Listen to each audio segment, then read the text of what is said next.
The history of UPEHA begins with the vision of Johannes Honteros to improve the quality of education in Indonesia through a balanced and integrated approach combining true knowledge, godly character, and faith in Christ.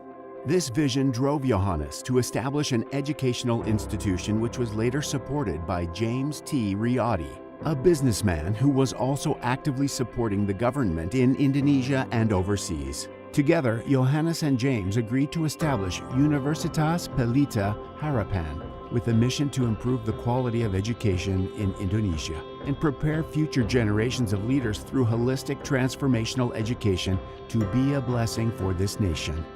Perkenalkan, nama saya adalah Dr. Jefta Tobing, spesialis ortopedi traumatologi, konsultan tulang belakang.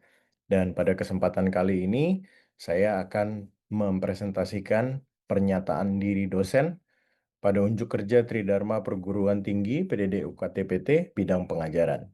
Saya adalah dosen di program studi kedokteran Fakultas Kedokteran Universitas Pelita Harapan.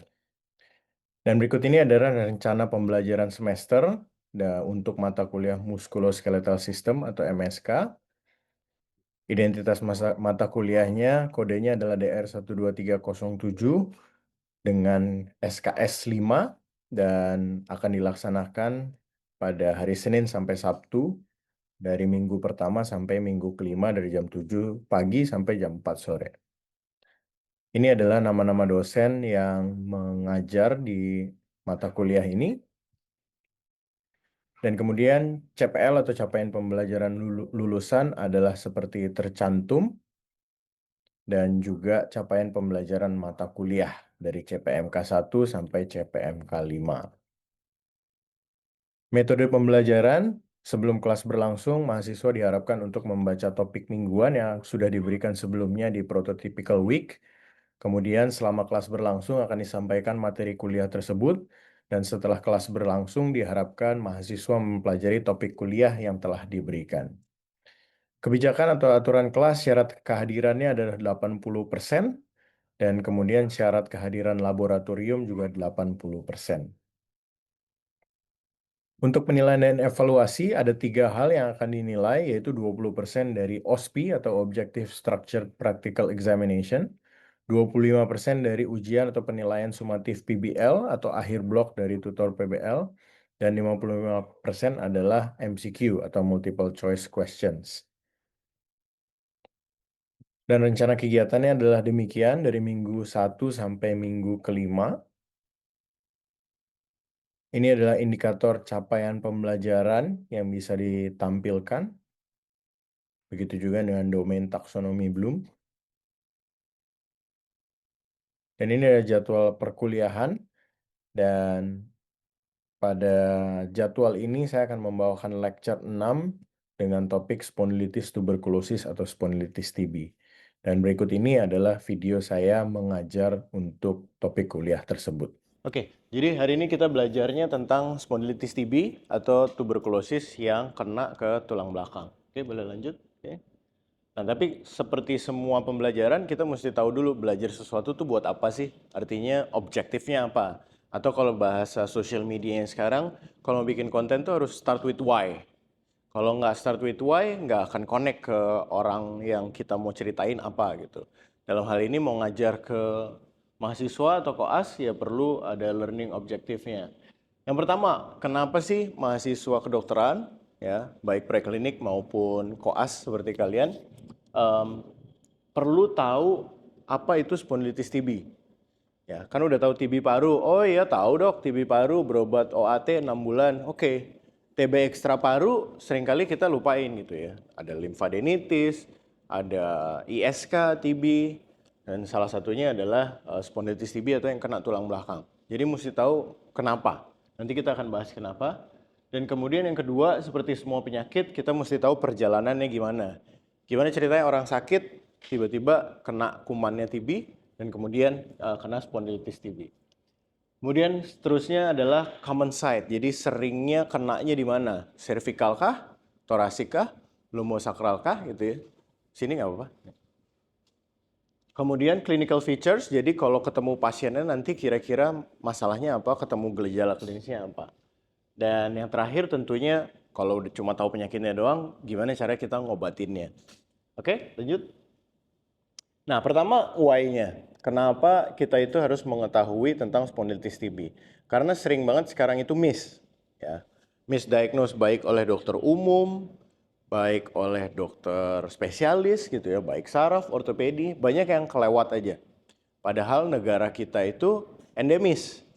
Endemis itu maksudnya apa? Ya kemungkinan kita-kita ini nih udah kena semua spondilitis, kuman TB-nya udah ada.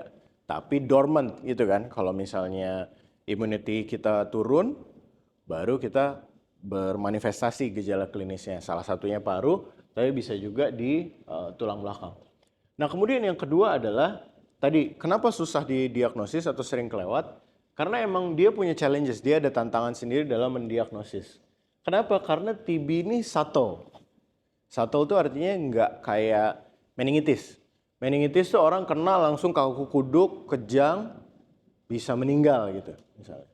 Nah TB ini nggak, dia ngumpet. Jadi selalu subclinical gitu, subtle, terus dia non-spesifik lagi. Bahkan ada saying, ada yang bilang bahwa penyakit yang bisa meniru semua penyakit itu ya adalah TB. Bisa kita kira cancer, ternyata TB. Kita kira pneumonia, ternyata TB. Kita kira infeksi menular seksual misalnya, ternyata TB. Oke, jadi diagnostic challenges-nya itu. Yang ketiga adalah urusan ekonomi, karena kalau misalnya burden-nya meningkat gara-gara spondilitis TB ya, itu nanti berkaitan dengan gizi buruk pada anak-anak, berkaitan dengan deformitas, ya, yang tadinya bisa sembuh dengan OAT, jadi harus operasi. Nah kalau di konteks negara dan ekonomi tuh kayak gitu tuh dipikirin. Karena BPJS misalnya. Jadi berapa banyak duit yang BPJS keluar untuk OAT saja versus BPJS keluarin duit untuk operasi deformity correction misalnya. Udah gibus, kita harus lurusin punggungnya. Itu kan semua calculable, semua itu sebenarnya dihitung. Nah, jadi ada public health impact-nya. Yang keempat adalah yang paling buat kita sebagai dokter, paling devastating, paling bikin nggak bisa tidur. Yaitu kalau kita miss, pasiennya lumpuh. Dan kita ngomong sering kali yang kena tuh anak-anak bahkan, dewasa muda, usia produktif, harusnya dia kuliah, harusnya dia cari kerja, dia jadi nggak bisa cari kerja. Karena kalau udah operasi, sebulan paling nggak istirahat kan. Masuk kerja disuruh, tunggu dulu deh, tunggu sembuh dulu, oke. Minum OAT-nya kalau TB lama, 9-12 bulan. 1 tahun nggak kerja tuh orang tuh udah off biasanya.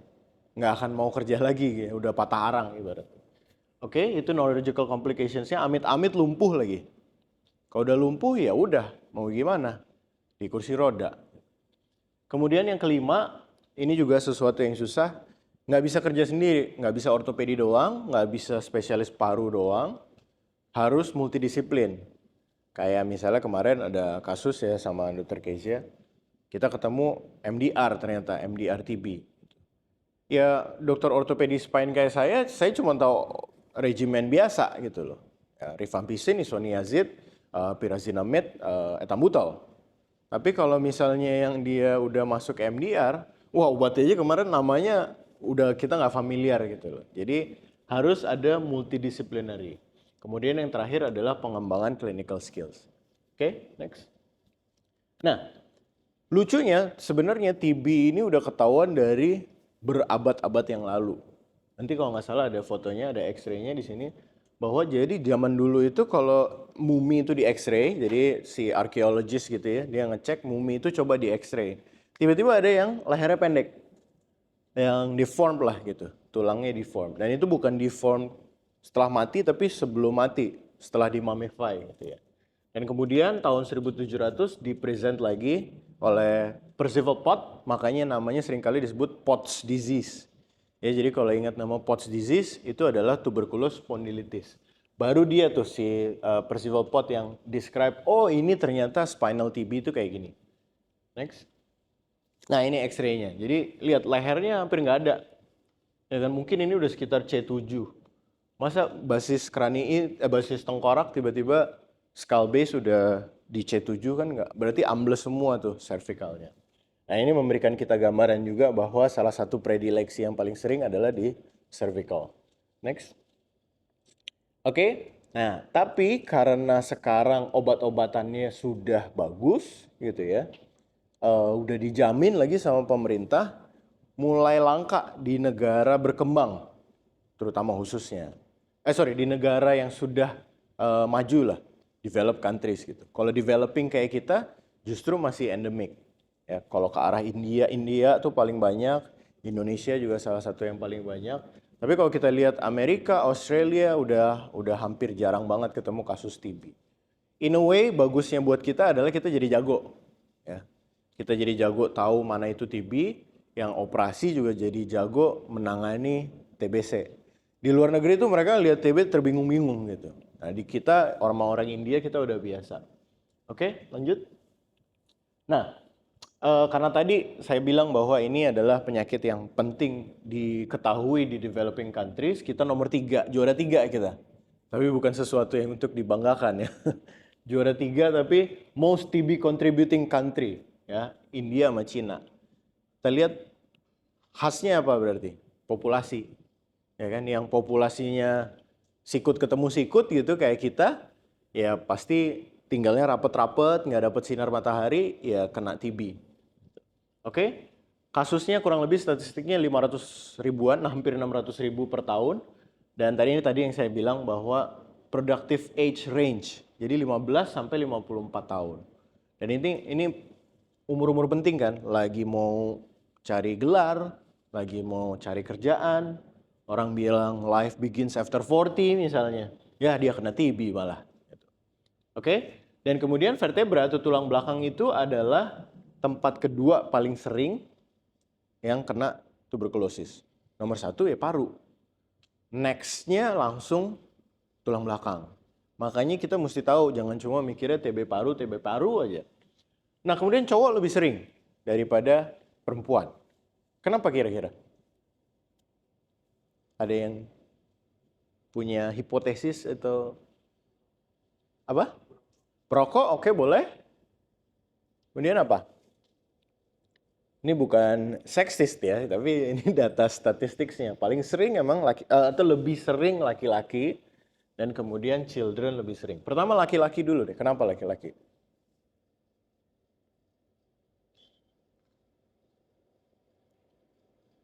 Nggak ada ide.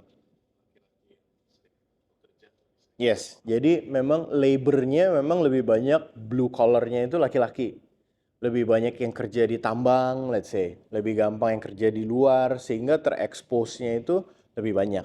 Ya, females memang kita udah lihat statistiknya cenderung kerjanya indoor, segala macam, nggak banyak di luar. Kalau children, kenapa? Udah lewat anak belum? Udah, ada yang belum. Oke, kira-kira kenapa? Anak-anak kok jadi lebih sering ya kena TB?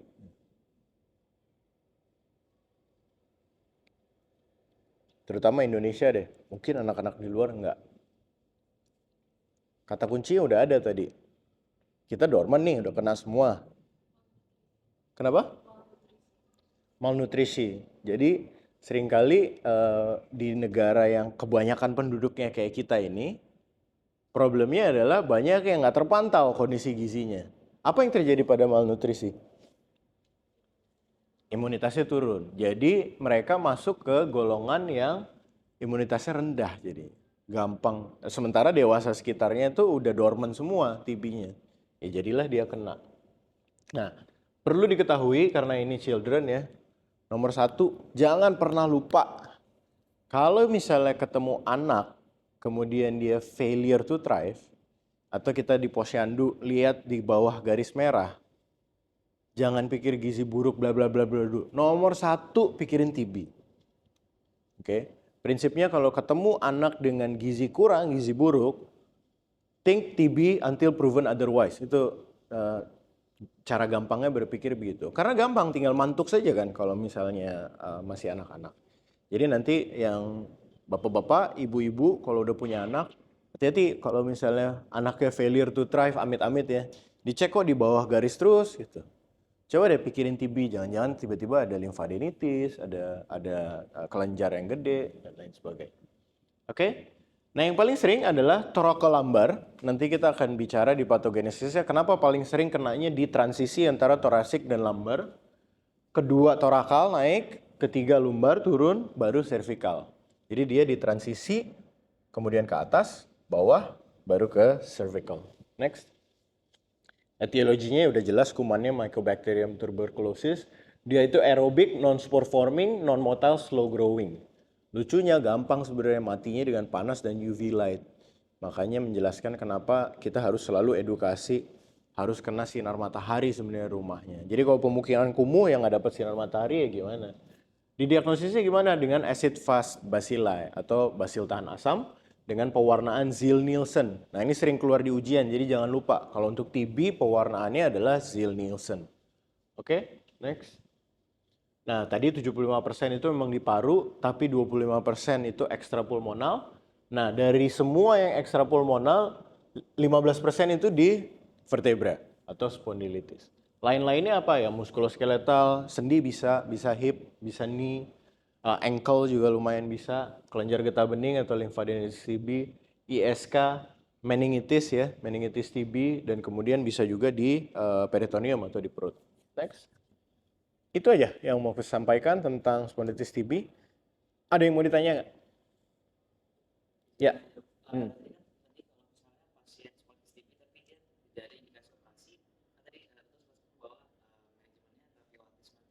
Ya.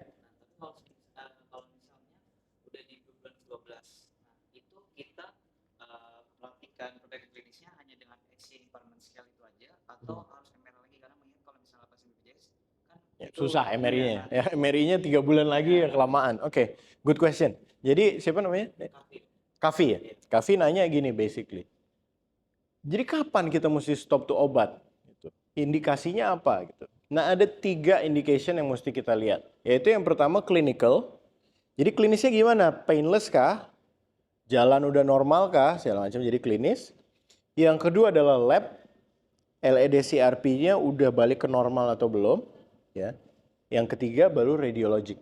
Jadi ada clinical, lab, sama radiologik. Tiga-tiganya oke, klinis aman, nggak ada sakit, udah bisa kerja seperti biasa. Lab LED CRP normal atau dia slightly elevated, tapi 3 bulan berturut-turut sama. Ya udah kita anggap itu baseline-nya dia gitu. Oke. Yang ketiga adalah radiologi. Radiologi gimana? Ideally memang harus order MRI lagi. Tapi di situasi BPJS misalnya, kita lihat X-ray aja. Kalau tulangnya udah fuse, ya udah dia nggak sakit, kita kasih axial loading, dia nggak sakit, udah 3 ini aman. Kalau 3 ini aman di bulan ke-9, kita bisa stop di bulan ke-9. Ya. Jangan anggap remeh, minum OAT itu nggak enak. Jadi bisa di-cut 3 bulan aja tuh pasien tuh udah happy banget. Oke, jadi biasanya saya obatin. Oh iya, satu trik lagi. Kalian kan nanti kerja pasti pakai EMR ya. Selalu catat mulai OAT-nya tanggal berapa. Kalau enggak, kalian lupa, keluarga pun lupa gitu. Enggak semuanya dia bawa logbook untuk OAT itu kan. Jadi triknya gitu. Mulai OAT 14 September 2025. Jadi kita tahu berarti 14 November ganti dari intensif ke lanjutan. Stopnya kira-kira di bulan keberapa? Bulan ke-8 cek LED, CRP. Nanti bulan ke-9 cek lagi. Kira-kira gitu cara berpikirnya. Ada lagi yang mau ditanya? Antara sudah jelas sekali atau ngawang? Ya, gimana Ras?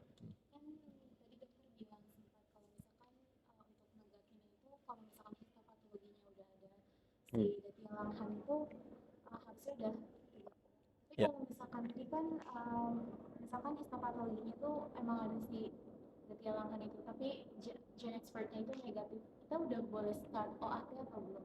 Oke, ini pertanyaannya situasi yang jarang ya sebenarnya Ras ya. Jadi kalau misalnya histopatologinya jelas-jelas ada Datia Langhans, hampir nggak mungkin sebenarnya gene expert nggak menemukan gitu karena dia sensitif sekali gitu. Tapi kalau saya pribadi karena saya operator gitu ya, kalau saya ngambil jaringannya dan kemudian saya PA itu ketemu Datia Langhans, I would trust that. Karena gene expert ya it's technological, bisa ada miss gitu loh. Cuma sesuatu yang kita tahu, gue lihat sendiri nih barangnya, gue yang ngambil. Terus gue kirim ke PA, hasilnya TB, saya sih akan mulai OAT. Dan bahkan kalau kita lihat guidelines luar negeri mungkin nggak seperti ini gitu ya. Tapi kalau saya pribadi, karena di daerah ini endemis sekali Indonesia, kalau klinis radiologisnya udah sesuai TB, mulai aja OAT. Lebih mending cepat mulai OAT gitu daripada terlalu telat. OAT fase intensif itu does magic, bener-bener magic. Bisa pasien dari tadinya Asia A, kita kasih selesai fase intensif, dia udah C, udah bisa jalan saya sekarang dok gitu. Tapi masih agak-agak baal aja rasanya. Satu lagi, nah ini karena pertanyaan Laras tadi nyambung ke situ. Jangan pernah lupa edukasi keluarga bahwa senjata utamanya melawan TB adalah obat, bukan operasi. Operasi itu cuma penunjang aja. Dengan kata lain, percuma Bu, saya operasi bagus-bagus kalau anaknya nggak minum OAT. Nah itu penting banget karena kepatuhan minum OAT itu yang bisa dineglect gitu sama pasien. Ah udah operasi kok, dan itu terjadi sering gitu. Udah males dia dok, suami saya minum OAT, udah enak katanya habis dioperasi. Setelah bulan ke-6 ambles lagi, implannya patah gitu. Kira-kira gitu ya.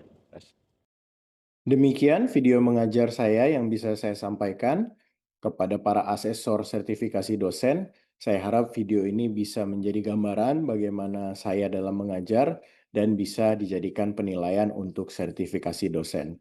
Untuk semua atensi dan perhatiannya saya ucapkan terima kasih.